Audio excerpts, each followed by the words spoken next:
Hello friends, jurisprudence में आज फिर से हम एक नया आपको डिफरेंस बताने वाले हैं। इसमें है पब्लिक राइट और प्राइवेट राइट। लोक अधिकार और निजी अधिकार क्या होता है। लोक अधिकार का संबंध उस व्यक्ति से होता है जिसकी लोक या प्रशासनिक स्थिति होती है, सरकारी सेवक जो संप्रभु कार्यों का संपादन करता है। तो लोक अधिकार मतलब जो पब्लिक का राइट होता है। लोक अधिकार का संबंध उस व्यक्ति से होता है जो जिसकी लोक या प्रशासनिक स्थिति होती है, ठीक है, सरकारी स्थिति होती है। जैसे सरकारी सेवक जो कार्यों का संपादन कराता है।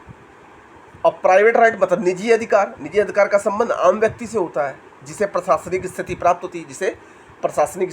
होती है, जो किसी भी कार्य का संपादन नहीं कराती। मतलब व्यक्तिगत अधिकार जो होता है, जो निजी अधिकार होता है, वो किसी भी कार्य का संपादन नहीं करती, लेकिन लोक अधिकार करती, मतलब पब्लिक राइट करती।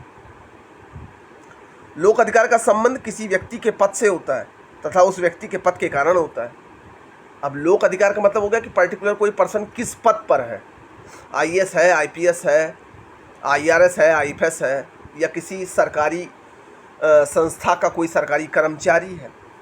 निजी अधिकार का संबंध किसी व्यक्ति के पद से ना होकर एक मानव या प्रकृति व्यक्ति होने के कारण होता है, उसको निजी अधिकार कहते हैं। लोक अधिकार को धारण करने वाले व्यक्तियों को दोहरा व्यक्तित्व प्राप्त होता है। भाई, लोक अधिकार का जो धारण करने वाले व्यक्ति होते हैं उनको दोहरा व्यक्तित्व प्राप्त होता है। एक वो जो खुद व्यक्ति हैं, पर्सनल, उनकी अपनी लाइफ है, और दूसरा वो जिस पद पर बैठे हैं उसका एक अलग पावर है। निजी अधिकार को धारण करने वाले व्यक्ति का एक ही व्यक्तित्व होता है। जो नॉर्मल पर्सन का उसका एक ही अधिकार, उसका दोहरा व्यक्तित्व नहीं होता है। फिर आता है निहित अधिकार और कॉन्टीजेंट राइट, मतलब समिश्रित अधिकार। निहित अधिकार, वेस्टेड राइट और कॉन्टीजेंट राइट। तो निहित अधिकार पूर्णतः शर्त रहित अधिकार है। जो वेस्टेड राइट होता है वो शर्त रहित अधिकार होता है, किसी शर्त के अनुसार होता है।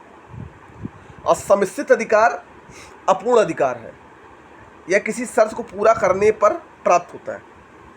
अब जो समिश्रित अधिकार होता है वो अपूर्ण होता है, जब तक वो शर्त पूरी नहीं हो जाती तब तक वो समिश्रित अधिकार नहीं कहलाता।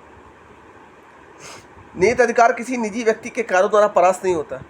निजी का अधिकार जो होता है, निहित अधिकार जो होता है, वो किसी व्यक्ति के कार्यों द्वारा परास्त नहीं होता। समिश्रित अधिकार किसी आकस्मिक घटना पतायित होते हैं जो अप्रत्याशित होते हैं। अब जो समिश्रित अधिकार होते हैं वो परास्त हो सकते हैं किसी घटना के अचानक घट जाने के कारण।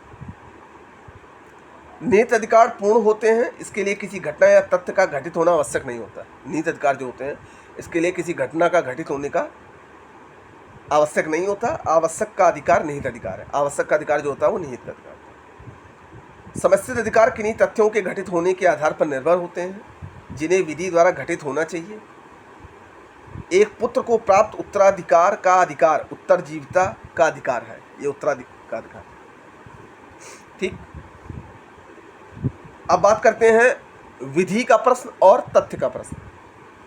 तो विधि का प्रश्न प्रश्नगत बिंदु पर विधि के सुनिश्चित नियम है, किसी बिंदु पर विधि का प्राविधान है, ये विधि का प्रश्न है। जो विधि का प्रश्न होता है वो विधि के अनुसार, जैसे इंडियन मीडियम्स में दिया गया है कि सूचक प्रश्न कब पूछे जा सकते हैं, कब नहीं पूछे जाते हैं, कौन से प्रश्न पूछे जा सकते हैं, ये सब विधि के प्रश्न होगा। और तथ्य का प्रश्न समव्यवहार का निर्माण करने के घटक तथ्य होते हैं, जो घटना घटित हुई। प्रत्येक समव्यवहार या घटना तथ्यों का समूह होता है। तथ्य मानव द्वारा अनुभव की जाने वाली वस्तुस्थिति है। अब जो समव्यवहार होता है किसी घटना के घटित होते समय, उस समय से लेकर जब तक घटना घटित नहीं हुई या घटना घटित होने के बाद जो जो सारी स्थिति है, जो जो स्थान, वस्तु जो भी है, वो हमारे तथ्य का प्रश्न होता है।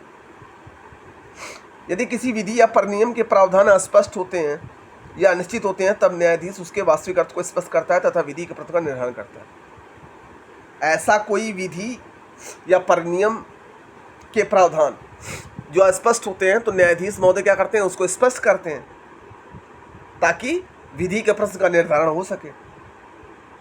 तथ्य के प्रश्न गवाह द्वारा निरूपित किए जाते हैं जिन्होंने तथ्यों को अपनी इंद्रिय द्वारा अनुभव किया है। अब तथ्य के जो प्रश्न होते हैं वो क्या है, गवाहों के द्वारा उद्धृत किए जाते हैं, लिए जाते हैं। विधि के प्रश्नों का निर्धारण विधि के प्रावधान के आधार पर किया जाता है। 7 वर्ष का बालक अपराध कर नहीं सकता, जैसे आईपीसी की धारा 82 कहती है हमारी। इंग्लैंड में विधि के प्रश्न का निर्धारण न्यायाधीश द्वारा किया जाता है। इंग्लैंड में विधि के प्रश्न का निर्धारण न्यायाधीश द्वारा किया जाता है। तथ्य के प्रश्न का निर्धारण तर्क के आधार पर किया जाता है। इंग्लैंड में तथ्य के प्रश्न का निर्धारण ज्यूरी द्वारा किया जाता है। इंग्लैंड में फैक्ट के जो क्वेश्चन का बेस होता है वो कौन करता है? ज्यूरी करते हैं। तो आज के इस वीडियो में ये जो मैंने आपको जितने भी डिफरेंस बताए हैं, आप प्लेलिस्ट में जाके सीरीज़ की देखिएगा। मैंने आपको सारे डिफरेंसेस बता दिए इंपॉर्टेंट, जो आपके जुडिशरी, LLB, BA LLB और DU LLB में जो क्वेश्चन पूछे जाते हैं, डिक्टो आपको सेम टू सेम ऐसे ही मिलेंगे। डिफरेंस आते हैं मेंस पेपर में भी।